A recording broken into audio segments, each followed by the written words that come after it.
Okay, the first question is goes as follows. It's sequester carbon emissions. Loss of habitat affects our global climate. Planting trees makes little sense when mature forests are still being logged. Um, so the basic question is, can you please work harder to address the need of conserving habitat in order to sequester carbon emissions? That is an excellent question, and it gets right to the heart of the matter. We have an opportunity to use nature in order to protect the planet. But we have to have a strategy that is understood and implemented not only in the United States, but around the world. And it is one of the things that is being discussed in Bali right now by the leaders of the world who are who are gathered there. So I would actually like to work with you in terms of what you would like to see legislation look like that could be introduced in Congress to accomplish that goal. I think you're right on point. And if you would like, again, you can contact me at the website that I've already mentioned earlier in order to work with me and my staff towards the goal of drafting legislation. So again, that's globalwarming.house.gov. But I can't agree more with you that it is one of the critical strategies that we have to adopt. Next question is, what will the current proposals for Congress do to improve building energy? Well, in the legislation, we are going to set standards that will have to be met in terms of the efficiency in the buildings that are constructed in the years ahead. As you know, a very high percentage of the greenhouse gas that is emitted comes from almost 40% of it comes from buildings. And so it's critical for us to find a strategy to reduce by 20%, 30%, 40% or more the need for us to consume energy. So there are major tax incentives that are in the legislation. There are building code upgrades and requirements, but as well, there are also requirements for the improvement in appliances, because the appliances that are in buildings are actually now inefficient, and they have to be upgraded as well so that they require fewer coal-fired electrical generating plants to have been built in order to provide the extra energy that otherwise is unnecessary if the buildings and appliances are more efficient. So, you know, I think it's a very good question. It goes right to the heart of the strategy, which we are going to put on the president's desk within the next week for his signature, and it's my hope that he will sign that legislation. Thank you. The next question asks or suggests that in the United States, gasoline prices are far too low, that you're doing too little to discourage vehicles on the roads, and that is why you remain one of the largest polluting countries in the world. What can be done about that? A good question. In 1975, the United States automotive fleet averaged 13.5 miles per gallon. But because of the first oil crisis that affected America and the world, the United States Congress and President Gerald Ford passed legislation which doubled the fuel economy from 13.5 miles per gallon to 27 miles per gallon by 1987. And that had a dramatic impact because of that increased efficiency in the amount of oil which we consumed in the automotive sector.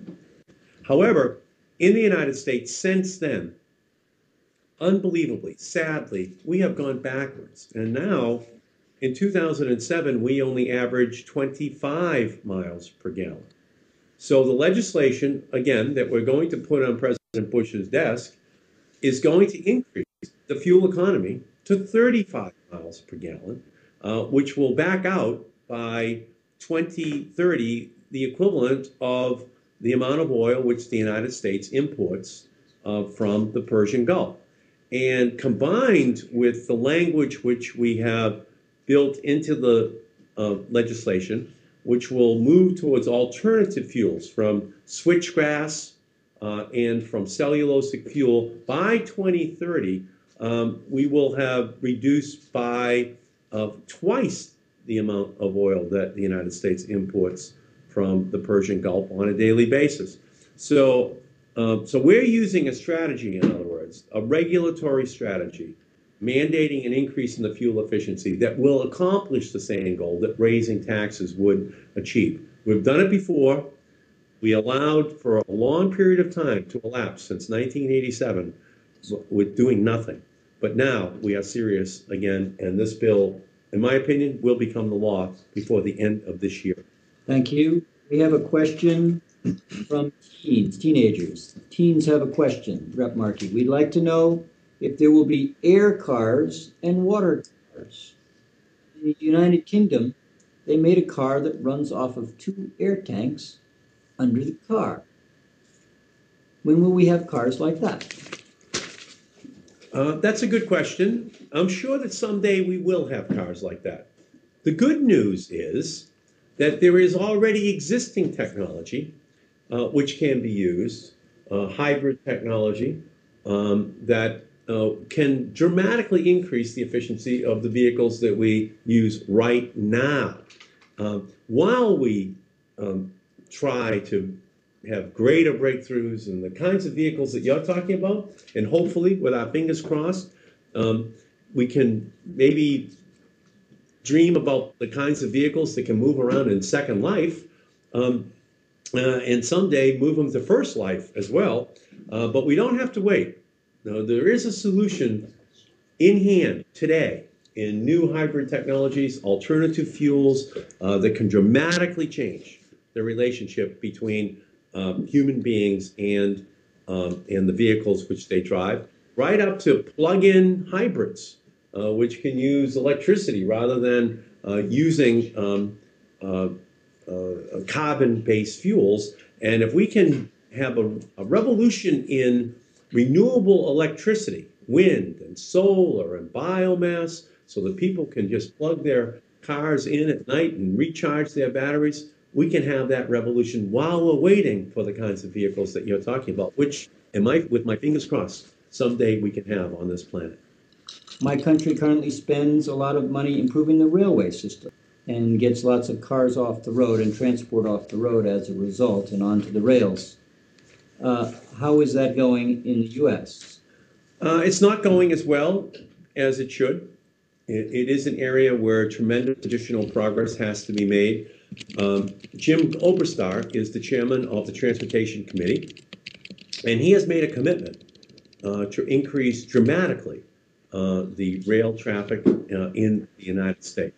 It's part of a new effort so that we can see the role which transportation plays in its totality, not just automobiles, but also alternatives like rail that can dramatically reduce the carbon footprint of our country. And so while we're not doing as well as many of the European countries are doing, we're beginning to make the initial steps now to move in that direction. First, I just want to thank everybody who came. It's a great honor for me to be allowed to address such a distinguished gathering in virtual, and it is something that I hope that we can continue discussion at the website globalwarming.house.gov because we are the select committee charged with helping to create not only the consciousness but the approach that our country will take in order to deal effectively with this problem. We have been the laggard, not the leader, for too long in the United States. Speaker Pelosi is committed to changing that, and this is a part of that effort. We thank you for participating. Thank you, everyone. We will now be handing over to OneClimate, who will be keeping their ongoing coverage of the UN conference in Bali, going through virtual Bali. Please stay around.